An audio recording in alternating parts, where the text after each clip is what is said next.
Well, welcome to Spiritual Vacancy. We are the podcast to help fill your spiritual void. I am Brooke Ann. I'm a psychic medium and a Reiki practitioner, and I have two lovely co-hosts today with me as we interview our guest. So, one of my lovely co-hosts is Kimberly. Kimberly, Hi, I'm Kimberly, and I'm a psychic medium and also a Reiki teacher, a Reiki master teacher. I always miss the master. And this is our other co host, Lee. Hi, I'm Lee Savageau. I'm a tarot reader, Reiki master, and Brooke's business partner now with the yes. inner light. So, yeah. And today we're talking with Faith. And I do want to just put a little trigger warning for anybody listening. This will involve domestic violence, and there can be things in this episode that you might not want to hear. They might trigger certain emotions with you. So please, if that's something that will bother you, just go ahead and skip this episode. But this is real, this is raw, and this is what we want. Faith had a near-death experience, and we want to welcome you, Faith, to the podcast, and we cannot wait to hear your story. So welcome. Thank you. It's a pleasure to be here. Absolutely excited. So I'm totally fascinated with what happened with you. So you actually had a near-death experience, and you actually flatlined. You have flatlined 3 times, correct? And then you had 3 near-death experiences in one day. Yes. Whoa. Well, Absolutely. we want to hear your story. We want to know what happened, what you saw, what you felt, because I feel like people listening are going to be fascinated by it. Because, like I was telling the ladies, what you saw when you had essentially kind of crossed over into the other dimension Mm-hmm. was so healing and magical and beautiful that you didn't want to come back. So I'm going to let you kind of start with your story and kind of how it began and what you saw and felt. Okay. So in 2009, I was shot point blank by my husband. We're just going to start with what happened so that it makes a little sense. So he had a 22 rifle and he put it to my chest and he shot me in the heart. So that makes sense of why I died, right? So as he shot me, I did not initially feel the pain. So I looked down and then in disbelief watched my sweatshirt change colors. When I saw where it happened, I knew this is it. I'm done. There's no surviving this one. And as a Reiki practitioner myself, who also does guided imagery, I immediately called for my guides and said, this is going to hurt. Like before I could feel it, because your adrenaline kicks in, right? So I called them and I said, keep me calm. Please just keep me calm. And then I looked, I had my 3-month old son on the couch next to me. And I said, protect him. And I fell to the floor. When I hit the floor, I went into guided imagery as my husband at the time was continuing to try to kill me. So I went into guided imagery and I took myself to my favorite place and I said, okay, we're going to listen to the ocean. I lived in Maui when I did Reiki. So I took myself to my favorite beach. I got on my ocean liner kayak. And as I did that, I could feel myself leaving. So I went from reality of, you know, thinking, consciously forcing the thoughts of you're at the beach, you're walking to your kayak. And then there was like this switch where it was now this peaceful thing. And I'm like, yeah, I'm in the ocean and I could hear it. I could smell it. I could smell the flowers. I could hear the ocean. I was there. It was magical. And so in that shift, as I was paddling out, the ocean became these hands lifting my kayak towards this greater light. And so as I was going, it's almost like the NASA says when you go from Earth out to space, you go through what is daylight, then you go into the atmospheric darkness, right? And then you go into the space where you have light again. That's very much how I can describe it because as I was being lifted, I went into this darkness, but it wasn't like darkness, if that makes sense. It was this, like when I close my eyes right now, I'm in darkness, yes, but there's still lights going on. It's this color I can't describe, purplish black with a little bit of what, like it's hard to explain the color because it's a color I've never really seen. And then you go up towards this great light of peace, and there was no pain. And so as I got to the light, I exited my kayak and my spirit guide was there for me. The spirit guide I've known since I was a little kid, so it was very comforting to me. And they said, we need you to get ready to go back. And I said, I don't want to go back. It was so beautiful where I was standing in this light and you could see other areas. It's so hard to explain, and you can see familiar faces. And I want to say it was family welcoming, but I didn't go there, right? You have the choice. And I wanted to check on my son. So now I'm above the scene and I can see my body being loaded into the ambulance. Sheets over me. I'm dead. Um, I could see them with my son, taking my son to my mother-in-law and handing him to her. And I was like, oh, no, no, no. But so you can see all these things. And that's the part that let me know that it was real. When I came back 30 days, I was on life support a long time, but they told me that when I was pronounced dead, it was like done. I was gone for 12 minutes. And I don't remember the shooting up in the ambulance, but I do know that it was a sensation of re-emerging with my body. So I think that's the force that like shot me up like boom. And I was like, and I took a breath. So in that moment, I was back.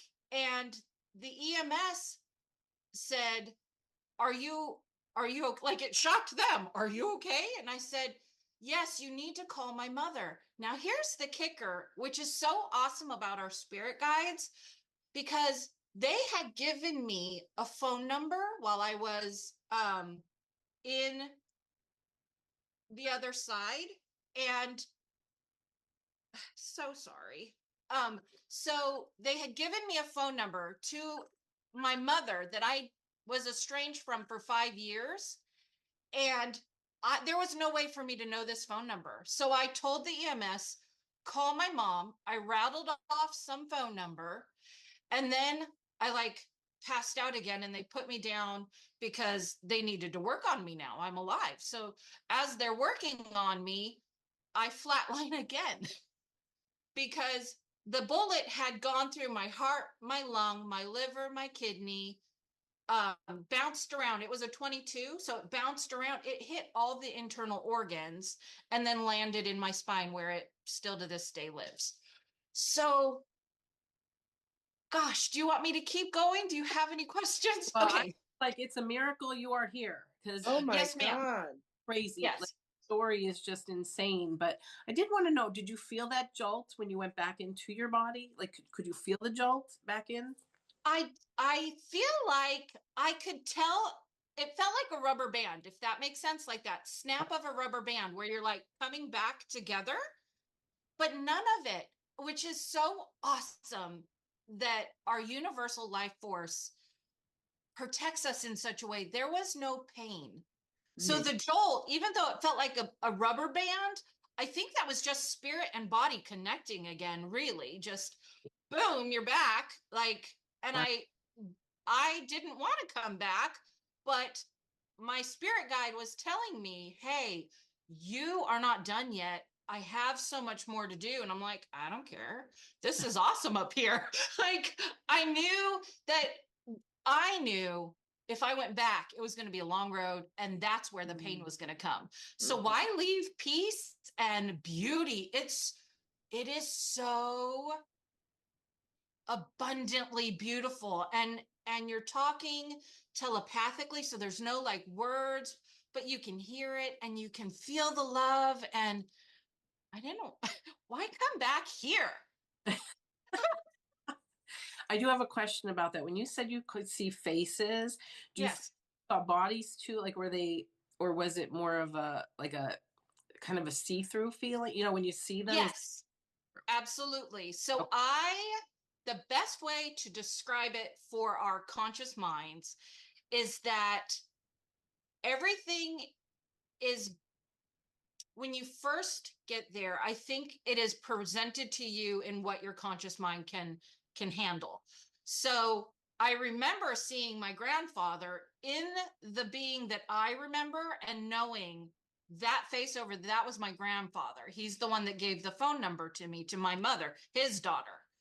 And so they are opaque. okay. So there is this like, and you're floating, but you're not floating.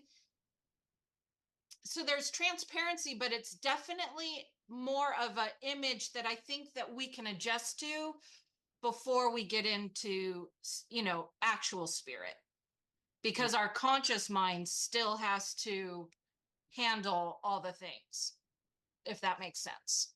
It's amazing. I think it's great for people to understand what's out there, you know, because everyone's afraid of death. They fear death. So with your story, it takes away a lot of fear, knowing that Yes, that loving and wonderful energy and that it's not fearful, you know? absolutely. Mm.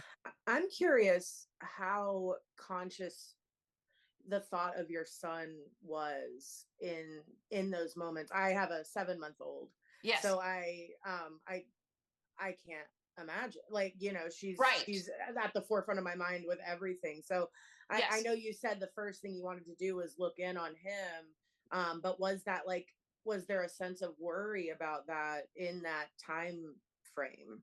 Um, so I just, what my reality was, I just wanted to make sure his dad didn't kill him too. Yeah. So even though I saw him go to my mother-in-law, which at that time kind of was like, really? I was relaxed to know, okay, he's still alive. Yeah. And so he will be okay. I believe at that moment I was so focused on, I'm here and this is beautiful. My son's safe, so I can Hmm. be here. And my spirit guide is like, nope, Yeah. you have to go back. And part of that I think was, I have a very different, my in-laws still, he's 16 now, still have him to this day, but we have such a beautiful relationship, and I have been able to help him with things nobody else could help him with. So Hmm. that I think was part of the, no, you're going back. And it was like a ping pong match of, no, really, this is this is so awesome and wonderful. I wanted to go explore, because as you're looking around this like 360 space, I was like, because of my knowledge, right, in doing Reiki and all the other studies I had, I was like, I'm ready to go find the Akashic records. Let's like Yeah. go do a review. I'm ready, but nope, I didn't get to do that. So I have a question. So when you were looking at that, like watching your son go to your mother-in-law, which I think is interesting how that was like a negative feeling even as you were like dying, like, no, Yeah. don't go to Yeah. her. You know, Yeah. like, what are Yeah. you doing? And you still had those emotions and you can remember them, but when you were watching everything or like being in the ambulance or knowing that the white sheet, you were like essentially right next to everybody when you're like you're in the space. You're not like Yes. here and you're not way down here. Like you were Right. right there. Yes. And so the best one that really validated, when I was actually in the OR and the heart surgeon got his turn to work on me, um, I was above my body looking down at the OR. So I had an aerial view and I flatlined, and he was holding my heart, and he looked up at the nurse next to him and said, I can't do this. The vena cava had been completely severed, and when it severed right at the heart, so there was nothing to reattach it to. Wow. And yeah, and he said, I can't do this.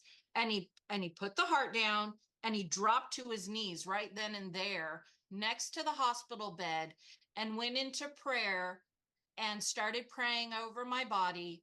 and asked for, now I know, but he asked for Mary to guide him and for Mary to help him. And he was begging for a Hail Mary. And now it all makes sense. But then I was like, what is he doing? What's a Hail Mary? Who is Mary? I wasn't I had no faith at that time. So I was just confused, and I kept asking my spirit guide, what is going, why is he doing this? And he said to me, my spirit guide is a male, and he said to me, you need to believe. You need to believe that he will get the messages he needs to save your life. You are not done yet. This spirit guide had the heck of a time keeping me wanting to go back. And so the surgeon got up, invented, and they wrote a paper about it at Wake Med Hospital, invented a way to use another piece of vein from another part of the body to like graft onto the heart, fix the heart, put it back. They didn't even close my chest. They just draped me because my body had been through so much. They didn't want to close me up in case they had to open me again. Oh my God. And so he just stood, they took me from the OR, but he stood there for a while. And the cool part is, what's so validating is, after I was on the life support for the 30 days, and after they had finally taken it all out and I had spoke, I asked to see him and I described the situation to him, and he was like pale and just kind of looked at me and he said, who told you? I said, no, I saw this. Nobody has spoken to me, but I wanted to speak to you first. And he said, I, I he was like dumbfounded. I don't know what to say to you. I don't know how you know these things. I believe in God, but this is really taking him. He was like, I believe in God, but this is another level for you to know these things. Mm. And you didn't get any of it wrong. Like, how? He said, I'm glad you're here, but I think I need to go to church. Like, he needed to go. It challenges so many people's beliefs, Yeah. Wow. Yeah, you were lucky to have a doctor that had such incredible faith. Yes. Yes. Yeah, absolutely. Agreed 100%. And for all of us who cuz at one time, like at that moment, I was a non-believer. I was like, whatever, I believe in universe and all these things and a higher power. But now, you know, I I was renamed Faith. Faith is not my birth name. Um, I was put into witness protection for a couple years, and that was the name that they gave me. And all the things just lined up, and so I finally became a Christian and now have done more research just so that I could understand a little bit beyond myself, and that yes, there is this higher power, just to give my conscious mind, because I'm still like this with the Bible and what I saw. But for our earthly minds, I think faith is such a good thing to hold on to and to have and to be aware of, because it gives us hope, right? And so while we're here, we need something. And so that's kind of where I am with my faith, because people always ask me, well, do you believe 100%? And I'm like, well, I wouldn't be here if there wasn't something up there, right? Like, Yeah. call it your God, call it your Yahweh, call it whatever, Mother Earth, I mean, whoever. There is a universal power up there. There is a life force up there. And up there being everywhere. It's not like you go into like a heaven and earth, and I don't know. I just feel like it's an everywhere, and almost like there are different time planes that all run at the same time, if that makes sense. Mm, So Yeah, Wow. especially with everything that the bullet hit too, for you to be sitting here with multiple organs and then the bullet still being in your body, where even after all of that, they still did not remove the bullet that did that. I mean, that's amazing in itself, because most people just with the heart, with it Yeah. not hitting any other organ, I would know. have passed away and yours hit multiple organs, and you being flatlined for so long, and to actually be pronounced dead for 12 minutes and not have any brain damage, to not have any cognitive issues, to be able to walk and talk and move and do your daily life. I mean, that right there is so fascinating. It's almost like that happened to you, but did it? You know what I mean? Well, Because of the yes, outcome. exactly. Yeah. And a lot of people have um come at me, so to speak. If you weren't part of my world at that point, like my mother who went to the hospital and had to deal with the earthly things, and my father and my sisters, they can definitely confirm. Like my mom had to show me pictures of myself on life support because I was in such disbelief for so long, like that something big happened. And she told me, she said, they asked me if they should remove the bullet or leave it. If they removed it, it would have severed your spine. You would have been quadriplegic. But they said there's like a 1% chance if they leave it, you'll walk again. So she said, I know you. And I wanted to give you that chance, that opportunity. And I'm thankful because, here I am. And I relearned to walk, and I relearned to talk. And while I do suffer, I have TBI, and I do still suffer so many things. And I'm thankful the podcast is today, because tomorrow I have a procedure where they have to drain fluid off my brain. Oh my And so they shave my head. So today is a hair day. Yay. But goodness. tomorrow I'll be bald. It's just part of life. Right. But it's the joy of being here that is the blessing, right? So even though I have backaches and this and that, there is such a blessing of being here. And there's such a blessing of the knowledge that even though medical doctors can't give me relief, I do have friends who do Reiki and other modalities, right? And Mhm. so through all of that, we are such magical beings that we have so many things, if we really tap into them, that can help so many things. So through that, I'm able to be me and do all the fun things that I want to do, because I believe in the power of self-healing and healing through together, and the integrative medicine. So I believe that everybody should work together and it should be integrated.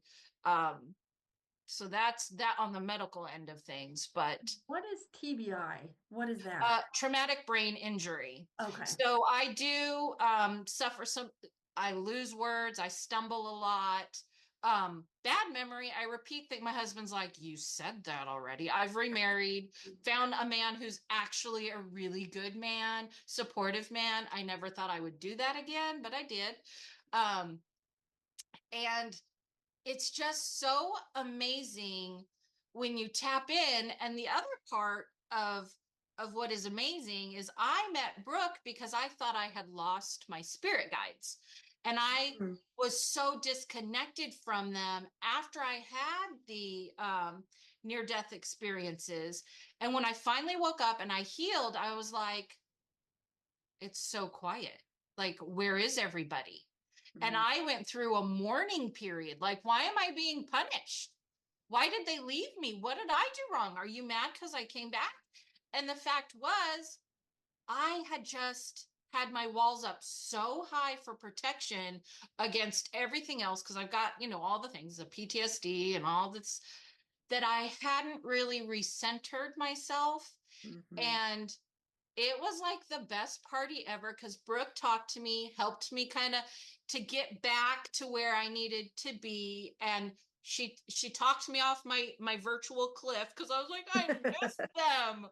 And and so she kind of coached me back. And when I first got to see them again and my spirit guides, I was literally in meditation crying, because it was like, you're back.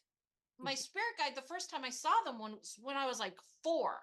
So my imaginary friends were like real imaginary friends. So Yeah. to go your whole life and then them to be gone, it was like, what did I do?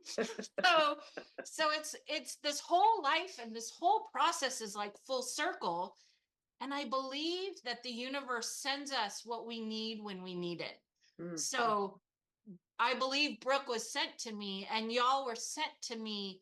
And there's a reason we're all here together today to bring this message to others, so that they know that yes, death is the end of our physical body, but afterlife is so amazing and it's beautiful and no pain, and your friends and family are there, and uh, apparently pets can be there. I didn't see them, but I had a reading and now I know pets can be there. So Mm-hmm. it's it's so comforting for me to be able to share with people that it's going to be okay. This is not the end, and it's not painful. And even if you have the pain, I believe it's for that, like a rubber band snap, because you're leaving your body, and I believe that's the snap we feel. But I don't know, it could be different for others, but for me it was just like a rubber band release on your arm type of thing. Mm. Yeah, I love it how I always say, people's loved ones in spirit are so intelligent and they're so smart. They just communicate in a different way, right? And I love in your story how aware you were of everything that was going on, aware Mm-hmm. of your surroundings. You remember every moment from the EMS to watching certain things to being there. And I feel like that is so healing for people that have lost their loved ones to know that even though their physical body isn't here, they're still intelligent. They're still who they are. They still see what is going on around you because a lot of people feel like when they lose their loved ones that they're missing out. They're not there anymore. They were there a lot when they first departed and then they're gone. But I love how intelligent your soul was even Mm-hmm. not being in your physical body. I think that's so important for people listening to this, that it just validates that part of people in spirit that they still have a mind and they still have a presence and they're very much aware. And I love that you say no pain, because I think that's one of the hardest things when people lose someone else is thinking, did they suffer, did they feel pain? And Yeah. like when you were talking about that bullet hitting your chest and like probably the adrenaline and everything like that, and you saw your shirt fill with blood and then you just kind of like passed out, and then you kind of your soul kind of removed, but there was no major pain. Like you said, the pain you felt was coming back in your body and not Yes. wanting to come in your body. Yeah. So it's like it is all physical, right? That is like a Yeah. physical feeling, not a soul feeling. So I love that you got to experience that, and you are like a walking miracle. I mean, seriously, to be Or able to sit here and tell your story is just amazing. I'm curious, you said when this happened that you were attuned to Reiki, and that this was kind of a path you were following. Do you feel that there's an association between that experience and kind of being on that metaphysical path? Did you feel like maybe you, because of the connection you already had in your physical life, that maybe that like aided in that experience happening the way it did? So yes and no. So yes is because I had the knowledge to keep myself calm. I Mm-hmm. think that might be part of why there wasn't further damage, because when you panic, you cause more damage to your physical, right? Yeah. And no, because when I married this particular person, my crystals were taken away from me. I was told I could no longer talk about spirit or spiritual. I was not allowed to do Reiki. And Mm. so I was so far away from that. I feel this experience is an experience that anybody, whether you're attuned or not attuned. So Mhm. I too am a Reiki master teacher, but at that point, I was so far away from all of those things. I was very fortunate to even remember the guided imagery and how to slow down breath and things. But I think that only helped the physical damage, like the not Mhm. flailing around, and that could have been worse, and then maybe my body wouldn't have been able to be repaired.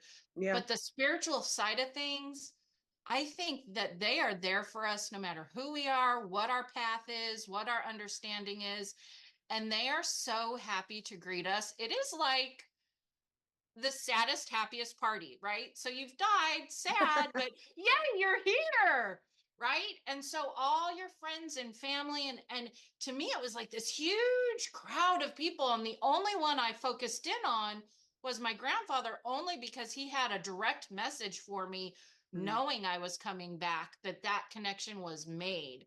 Like, hi, we're not letting you any further. Here's the message. Here's the phone number. Get Yeah. back.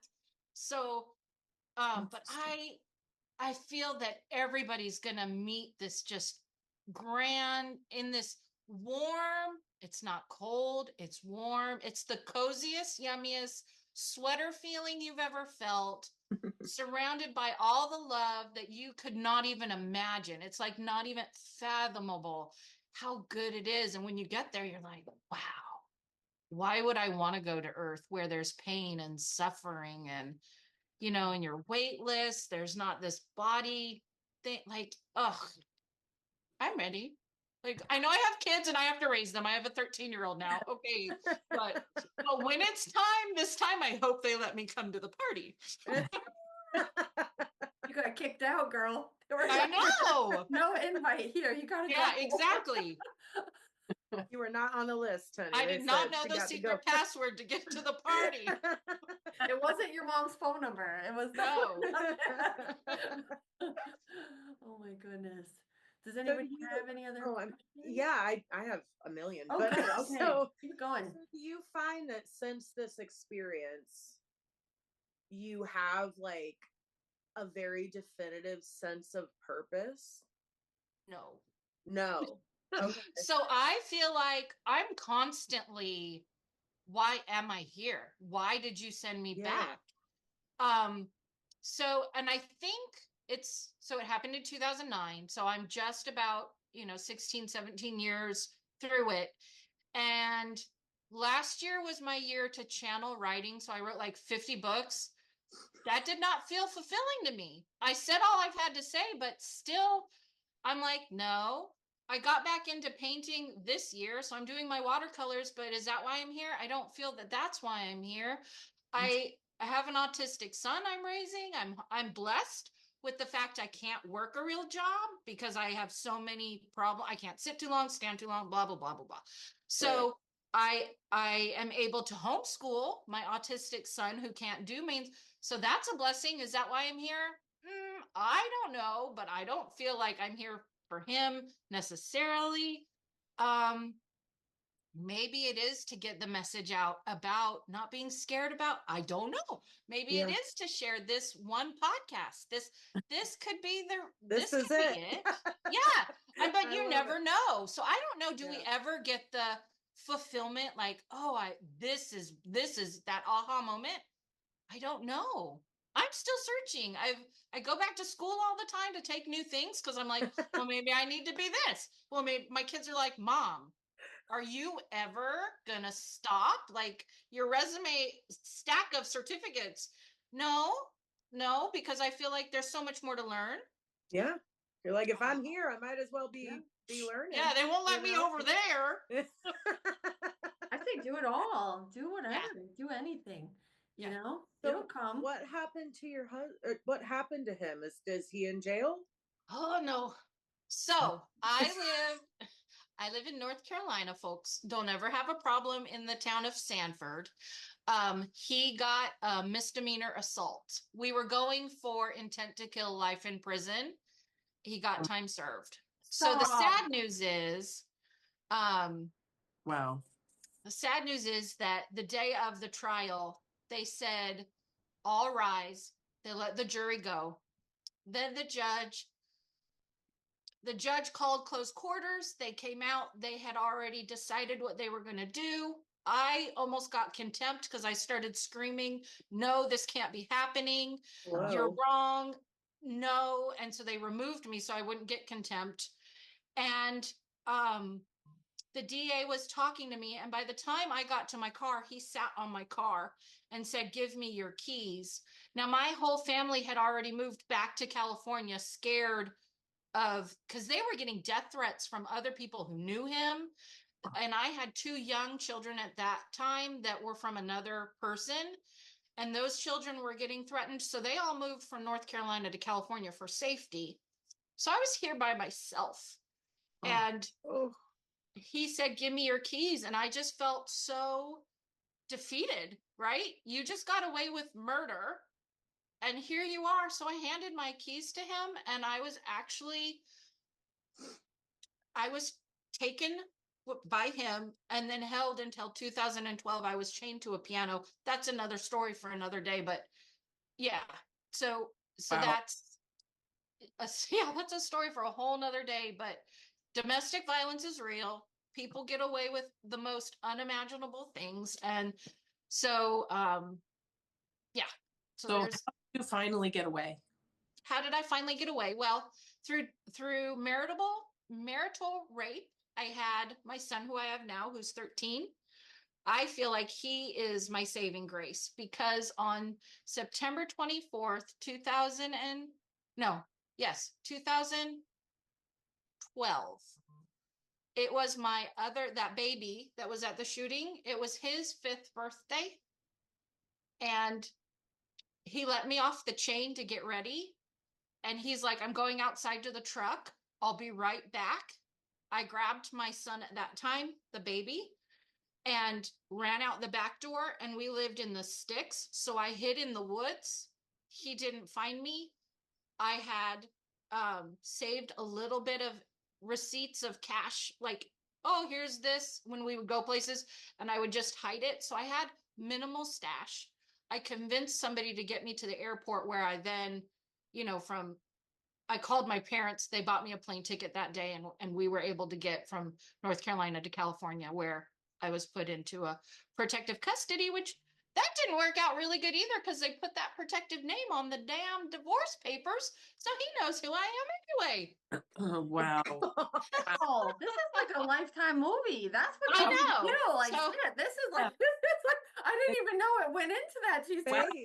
I'm like, That's a lot. That's Yeah. Holy So- shit. wow. So no, yeah, he's up in Raleigh. I'm now in Cameron, so we're 2 hours apart. When I came back this last time in 2019, I told him, I'm back. I called his mother. I got his phone number, and I feel strong now. I'm like, go ahead, try it, buddy. Right. So I called him. I said, I am back in North Carolina because I have children here. I need to be here. My parents are 80. I need to be here. So this is my part of North Carolina. This is your part. You stay out of mine. I'll stay out of yours. You ever see me, you don't know me. You don't know me. And I went to Sanford, and they have this thing called a PJC, which is a prayer for judgment. If he ever commits a crime against me, he gets that sentence. So he wants nothing to do with me. He does Wow. not want to see me split at end because, he'll go back to jail for that. So now I live a happy life. I get to be with all 4 of my children. I have a oddly good relationship with my mother-in-law and my father-in-law, his parents, Wow. ex-mother and father-in-law, but I love them so dearly. So I have this really weird dysformic family, but I'm here and I get to see my children and be in their lives in different ways for all 4 of them, but it's pretty bitchin' to be able to be here. And I know it didn't have Yeah. to be that way. So Wow. wow. Yeah. I That's a think lot. that's your purpose. Yeah. Yeah. I What mean, you've been through. what a strong message you carry, and I'm yeah. honored to hear your story. It's so inspiring and unbelievable. And like, Yeah. that is just, you are by far one of the strongest people I've ever encountered, and Aw. that's incredible. Me as well. And to have such a positive attitude, even talking about it. Yeah. From like what you've Seriously. experienced. Like nobody should go through half of what you've been through in their life. Yeah. Yes. Thank you. My mom says that's one of my flaws is that I'm just too happy and I find joy in everything. She's like, she finds it as like a flaw almost because I'm forgiving and I just kind of everybody should be. And she's like, okay, weirdo, you should be mad about this. And I'm like, it is what it is. Don't you You can't change. change it. It's in the Don't- past. Don't you change, Faith. Don't change. Yeah. I understand being mad about it, but don't change your Yeah. personality because it's awesome. Yeah. Your joy and your happiness So radiate. inspiring. It's thank you Aw, for sharing because thank it's you. just amazing and mind blowing. Yeah. Yeah. Yeah. The epitome of gratitude is the attitude. Seriously. Like I Agreed. mean, it puts a lot of things in perspective, and Exactly. it's amazing. Yeah.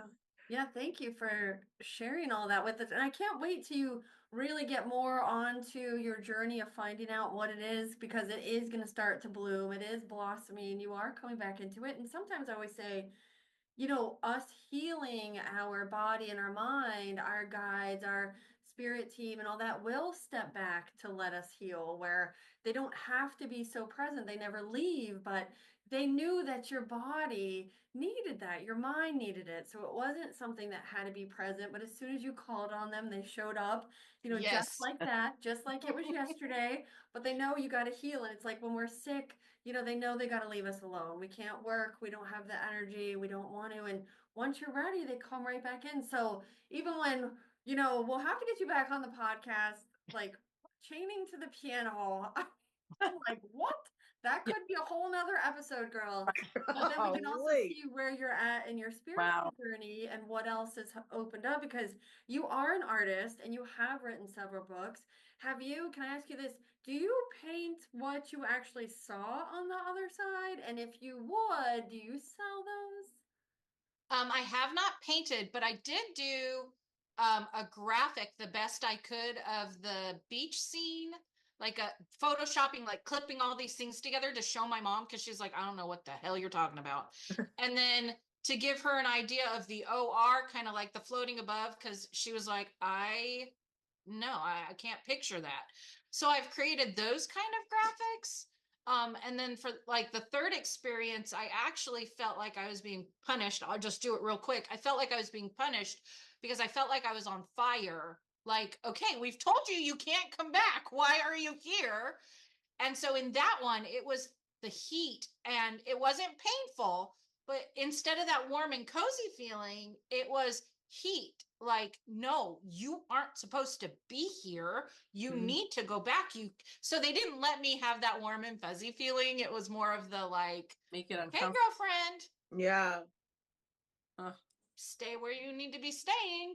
Because I kept, I really knew that it was going to be a hard road and I just didn't want to do that. Wow. So, but I'm here and I did it. Yay me. Yeah. So, No, I was curious. And what are the books? Where can people find your books that you've written? okay. So I'm on Amazon. I write anything that comes to my mind.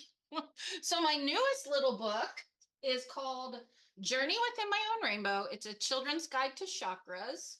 Oh, So I love so it's fun and it gives like the affirmations so that they know how to reprogram verbally. And then this little guy is like made after my son. So that's my newest.